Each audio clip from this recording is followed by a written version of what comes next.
Movie की शुरुआत में हम जागियो को देखते हैं जिसके हाथ में एक मैप था। वो किसी लेडी से कुछ बात कर रहा होता है। उसके कुछ देर के बाद वहाँ कुछ गुंडे एक आदमी को पकड़ कर ले आते हैं। बाद में पता चलता है कि ये उसका दोस्त डायूब है।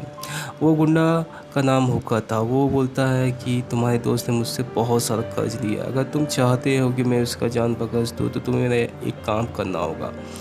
तुम्हें राजा डोंगरी का खजाना खोजना होगा, क्योंकि तुम्हारे पास 3 दिन का ही समय है। जागियो अपने गुरुजी के पास जाता है और उससे मैप मांगता है, क्योंकि जागियो के पास एक हिस्सा था, दूसरा हिस्सा उसके गुरुजी के पास था। और वहाँ जाने की तैयारी करता है। उसका दोस्त डायू भी बोलता है कि मैं भी जाना चाहूँगा, और उसकी बहन भी जिद करती है जाने के लिए, लेकिन वो जाने के लिए मना करता है। वो बोलता है यहाँ पे बहुत सारे खतरे हैं और तुम दोनों की जान खतरे में मैं डाल नहीं सकता। जिद करने के बाद उन दोनों को ले जाने के लिए वो मान जाता है। अब बोलता है कि मैं जो जो कहूँगा वहाँ पे तुम वैसे ही करोगे, कुछ भी सामान को छूछा नहीं करोगे। और उस मैप को देख करके बोलता है हमें 4 ट्रैप पार करना होगा, जिसमें से एक ट्रैप में हमें बर्फीले रेगिस्तान को पार करना पड़ेगा। और रेगिस्तान पार करने के बाद वो दूसरे ट्रैप पे जाता है जो एक भूल भुलैया जंगल था। और वहीं पे जगायु बताता है कि यहाँ पर एक क्रीचर रहता है जो किसी भी आदमी को काट ले वो सारी ज़िंदगी उसी मॉन्स्टर का जैसा यहीं पर ही कैद हो जाता है, और वो मॉन्स्टर इन लोगों के पीछे पड़ जाता है। और फिर हम आगे देखते हैं कि वो उसके दोस्त डायू को काटने वाला होता है। उसी समय जगायु उसके ऊपर ईंटा फेंक के मारता, और यहाँ उसकी सिस्टर को कोई क्रीचर पकड़ के ले जाता है। और जैसे ही वो क्रीचर जगायु के पास आता है उसके हाथ का सिंबल चमकने लग जाता है, और वो क्रीचर उसे देख कर भाग जाता है। यहाँ उस पेड़ पे कुछ चमकता हुआ दिखता है, और जैसे उसके पास जाता है वो शैतानी वृक्ष उन्हें पकड़ने की कोशिश करते हैं। उनसे बच करके वो नदी में छलांग लगा देते हैं।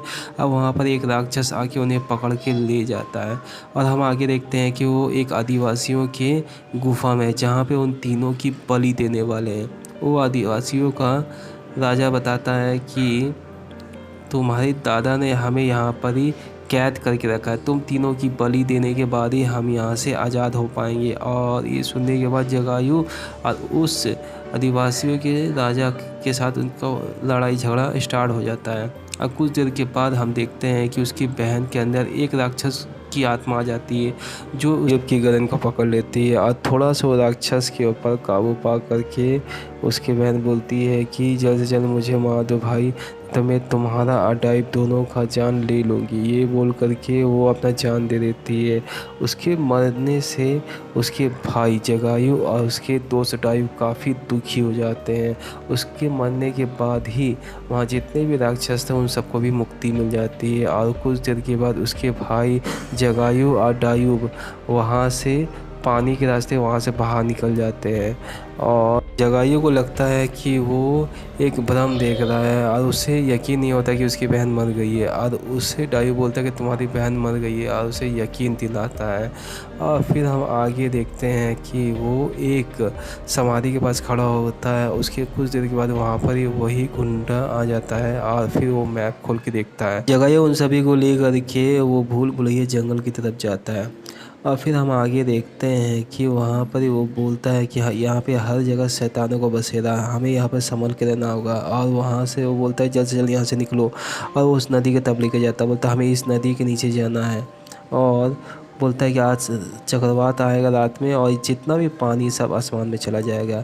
उसकी सारी सेनाएं यहाँ से वहाँ टहल रही होते हैं कि कुछ देर के बाद वहाँ पे शैताने बेलों का हमला हो जाता है। वो जितने भी आदमी थे सभी को पकड़ के मारने लगती है और उन सभी पे हमला कर देती है।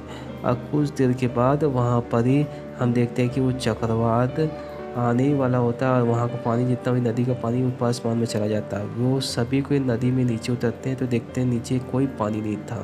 और फिर वो आगे बढ़ते हैं, वहाँ पर एक गुफ़ा मिलता है। वो गुफ़ा से वो बोलता है कि हमारे पास 12 घंटे का ही समय है, क्योंकि 12 घंटे के बाद ये सारी जगह पानी के नीचे दफन हो जाएगी।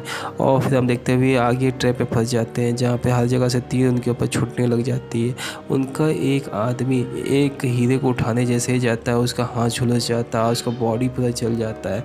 फिर वो आगे चल कर के एक ज़ॉम्बी में बदल जाता है।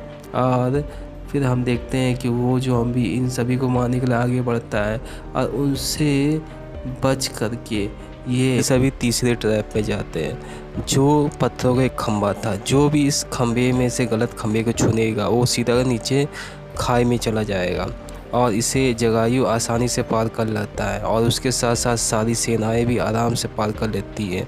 फिर हम आगे देखते हैं कि वहाँ पे 3 दरवाजे थे जिसे खोलने में काफ़ी ज़्यादा प्रॉब्लम हो रही थी और हुक्का बोलता है कि जगायु तुम ही इस दरवाजे को खोल सकते हो और जगायु उसे आराम से खोल भी लेता है।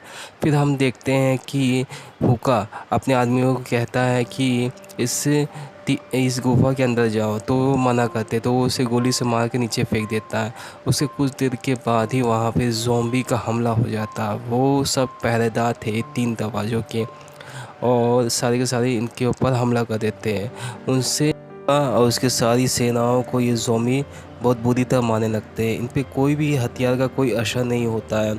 और फिर हम आगे देखते हैं कि ये सभी गुफा के अंदर चले जाते हैं जहाँ पे इन्हें बुद्धा के 3 मुँह की एक मूर्ति दिखती है। फिर हुक्का बोलता है कि ये हम कहाँ आ चुके हैं, तो वो लगता है कि ये आगे बढ़ने का रास्ता है। फिर हमें आगे बुद्धा की 5 मूर्तियाँ दिखती है जो हमें 5 आगे उन्हें बुद्धा की 5 मूर्तियाँ दिखती है जो बुद्धा की 5 प्रतीक को दर्शाती थी, जो जल, अग्नि, वायु, पृथ्वी और आकाश थी, जिसे खास डायरेक्शन में घुमाने के बाद ही आगे जाने का रास्ता खुल पाता था। फिर हम देखते हैं किसी को लेफ़्ट और किसी को राइट घुमाते हैं सभी कोई, और उसके बाद आगे जाने का रास्ता खुलता है। फिर वहाँ पे जगायु अपना एक की निकाल कर के उसके बीच में लगाता है। जैसे ही वहाँ लगाता है तो आगे जाने का रास्ता खुल जाता है। फिर हम आगे देखते हैं कि वहाँ पर ही राजा डोंगरी का कबर आता है जहाँ पर ही एक और क्लू था जिसे लेने के लिए हुक्का के सैनिक आगे बढ़ते हैं और उन्हें वो क्लू मिल जाता है। और फिर जगायु के गुरुजी बताते हैं जगायु को कि मैंने ही तुम्हारे दादा को मारा था और हुक्का भी मेरा ही बेटा था। और उस समय खुलासा होता कि ये सब एक जाल था राजा डोंगरी के खजाने तक पहुंचने का। और कुछ देर के बाद राजा डोंगरी भी वहां पर ही जिंदा हो जाता है क्योंकि उन्हें पता चल जाता है कि उनका खजाना का नक्शा किसी ने चुरा लिया है और वो इन सभी के ऊपर हमला कर देते हैं। और फिर जगायु और उसकी जगायु के गुरुजी के साथ झगड़ा होना स्टार्ट हो जाता है। ये इसी बीच डायू भी मारा जाता है। और फिर हम आगे देखते हैं गुरुजी और जगायु के बीच में फाइट होने लगता है।